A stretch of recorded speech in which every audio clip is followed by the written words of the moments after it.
High, আমি তাইবা। তোমরা সকলে কেমন আছো? আশা করি ভীষণ ভালো। আরেকটা নতুন ব্লগে তোমাদের স্বাগত। জানো, কালকে থেকে আমার নতুন গন্তব্য, যেতে হবে হলে থাকতে।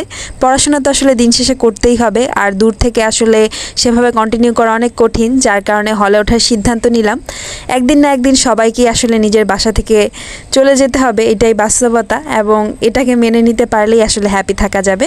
তো আমি আজকে মূলত গুছাচ্ছিলাম আমার ব্যাগটা হলে যাওয়ার জন্য। কালকেই মূলত আমি হলে উঠে যাব, তাই আজকে আমি ব্যাগটা গোছানো শুরু করেছি। আমি প্রথমে নিয়েছি একটা ওডোমস, এরপর একটা নিলাম পেস্ট, এরপর নিয়েছিলাম ভেজলিন, কয়েকটা সাবান, আরও গুরুত্বপূর্ণ কিছু জিনিস। এটা ছিল একটা রোল অন, যেটা খুবই আর কি দরকার। এরপরে ছিল একটা সানস্ক্রিন, আর এর সাথে ছিল একটা ফেস ওয়াশ। এই ফেস ওয়াশটা না দামে অনেক কম, বাট অনেক ভালো, আমার ফেসে অনেক ভালো স্যুট করে। এরপর একটা কেয়া সাবান, যেটা মূলত নিয়েছিলাম কাপড়গুলো ওয়াশ করার জন্য। এরপরে নিয়েছি একটা পাউডার, যেটা মূলত আমার আম্মু জোর করে দিয়েছে। এরপরে নিয়েছি একটা চিরুনি, যেটা বেসিক আসলে লাগে। এরপরে শ্যাম্পু, সাবান, কন্ডিশনার, যেগুলো আসলে আমাদের প্রতিদিনের ব্যবহার্য জিনিস, ওগুলাই গুছায় নিচ্ছিলাম। এবং নিতে নিতে ব্যাগটা মোটামুটি অনেক বড় হয়ে গেছে।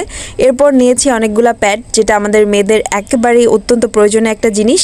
নারকেল তেল, এরপরে নিয়েছি একটা লিপ অয়েল, এইটা অনেক ভালো একটা লিপ। এরপর নিয়েছি একটা গ্লাস, যেটা মূলত পানি খাওয়ার জন্য লাগবে। এরপর নিয়েছি একটা প্লেট, এর সাথে আমি একটা চামচ আর বাটিও নিয়েছি, ওইটা দেখাতে মনে নাই। এরপরে নিয়েছিলাম এরকম একটা সিলিকনের পানির বোতল, গামছা নিয়েছি, বিছানার চাদর নিয়েছি, মশারি নিয়েছি, একটা মানুষের থাকতে যা যা লাগে। এর মধ্যে আমার মোটামুটি কাপড় যেগুলো আমি নিব সেগুলো সবগুলা গুছানো শেষ। মূলত আমি এখানে বাইরে পরার কাপড়গুলো নিয়েছি, এর সাথে আবার ঘরে পরার কাপড় নিয়েছি। আমার এরকম বড় একটা ব্যাগ মোটামুটি কাপড়েই ভরে গিয়েছে, যেহেতু হলে উঠলে পরে আর বাসায় সেভাবে আসা যাবে না, ছুটি পাওয়া যাবে না, যার কারণে আমি একবারেই যা যা প্রয়োজন গুছিয়ে নিয়ে নিচ্ছি। আমার এই বড় ব্যাগ কাপড়েই ভর্তি হয়ে গেছে।